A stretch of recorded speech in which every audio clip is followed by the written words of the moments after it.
In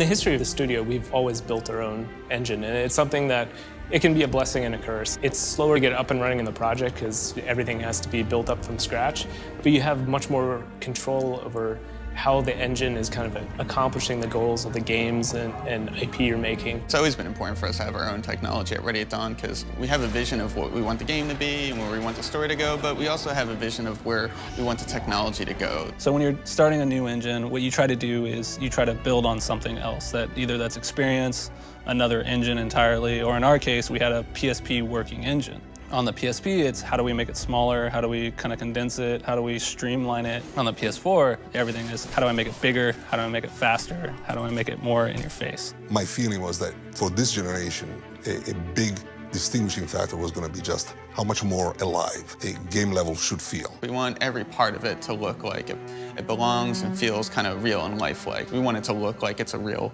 living, breathing environment, and there's a lot of parts to that. Whether it's smoke, things blowing in the wind, everything that is moving in the game interacts volumetrically and correctly with the air in the environment. When our characters are standing there and the wind is blowing and you get the coat flapping in a physically correct manner, whether you even understand why it looks better than you've seen before, it just registers, The player doesn't know why, but it looks better. It looks more realistic. It's taken a lot of time and a lot of effort, but we've started to get, really realistic movement to the cloth. You see how they move, you see how they behave, you see how they feel, how they respond to light differently. And so a lot of that was a ton of research into period-accurate material. For every little, glint on a material or things like that, every bit of texture, we scan lots of textiles to get that sort of real-world look embedded into our materials. And so that was actually kind of challenging, is finding those materials in today's societies, because we have a lot of synthetic materials now.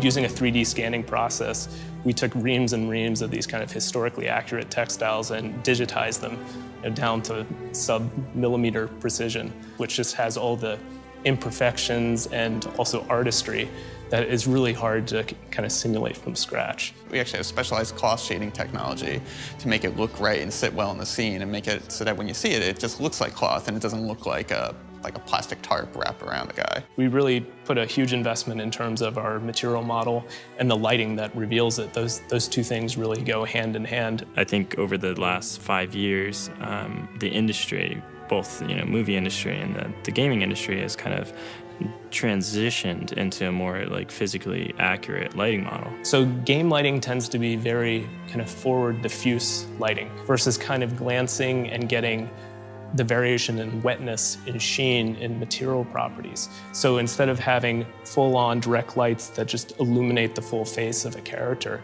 you have glancing lights that are catching kind of imperfections and implying form. We've spent a lot of time getting a good volumetric look to our lighting and our fog systems so that it creates a kind of mood and atmosphere. The world we're in, especially you have foggy London, fluid and fog and these dense atmospheres and grime and soot are all very difficult anomalies to actually model.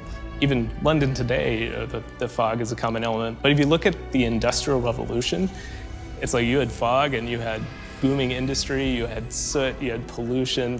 It was almost like another character in our world. Yeah, I think in the past, games kind of used fogs to clip out draw distances because they couldn't render as much, and so they bring the fog plane in, and maybe on PCs, if you had a really boss video card, you could crank that dial back up and you could see further and further. And now we're using it to accent the world and some of the players to really give the life and the feeling of everything there. It gives it this kind of living, breathing, immersive quality that actually gives more depth to the world because it's so integral to making the characters and world feel cohesive and of that place and time. When there's a certain tone in the story, a lot of it doesn't just come from what the characters say or even just from the actors and their motion capture. A lot of it comes from the environment. It comes from the lighting and sort of the atmosphere. Any one thing seems kind of inconsequential, but as you see the meticulous kind of research and all those little details add up, the overall experience is something that conveys that level of detail. I don't think there's a single element that we're like, well, let's not go there because the hardware's not powerful enough. It was the door was open in any field, and we were like, okay, well, let's try to innovate as many fields as possible. Really, the limit is not the technology anymore, certainly not the platform. You can do anything. Like you can really set out a kind of a blank slate and say, what do we want to do differently? What do we think is really key to this new generation of hardware? Which to the end user and to the game and to the gamer means that we are giving them the best experience that we can. We're giving them the most physics that we can, the most graphics that we can, the most animation and AI work. And so what we're able to do is we're able to tailor each of those systems to maximize the hardware, to give them the best outward experience. Because now we're doing stuff that wasn't before possible.